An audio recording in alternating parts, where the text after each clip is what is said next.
Palalabuin na naman nila. Para sa ganon, yung accountability ay hindi natin maipipilit. AI ba yun?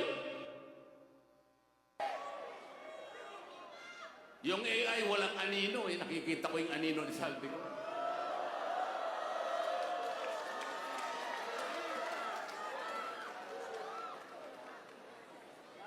Ngayong kahapon,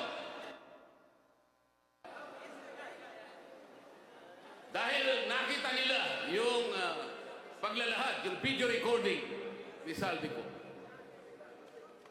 na sinasabi nilang AI. Paano magiging AI? Ito'y unang lumabas sa official page ni Saldi ko mismo.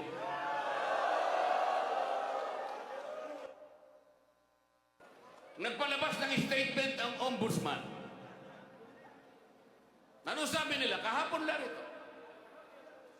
O para bago namin tanggapin yan, kinakailangan na umuwi ka rito at paberipika mo yan.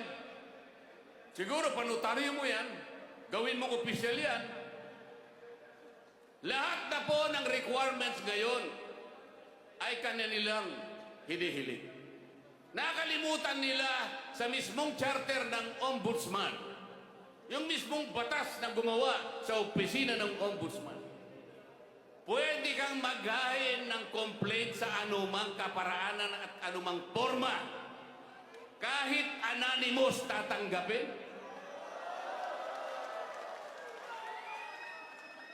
Paano natin may papalitaw ang transparency at magkaroon ng accountability sa ating bansa kung ang namumuno sa Ombudsman Office na dating Secretary ng Department of Justice at ang kanyang Prosecutor General, sila ang unang taga-usig, sila ang unang dapat magsampa ng naukol na kaso para sa ganun mapanagot natin ang nagkasala.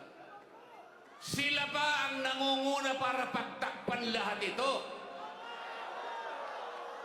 Papayagan po ba natin yan? Hindi ba iniinsulto nila tayo niya? Papayag ba kayong mainsulto? Yung pangungutang po, walang problema yan. Tayo po, sa maraming pagkakataon, nangungutang din tayo. Ang pinag-uusapan ay yung paggamit mo sa utang. Gumamit, magninegosyo siya,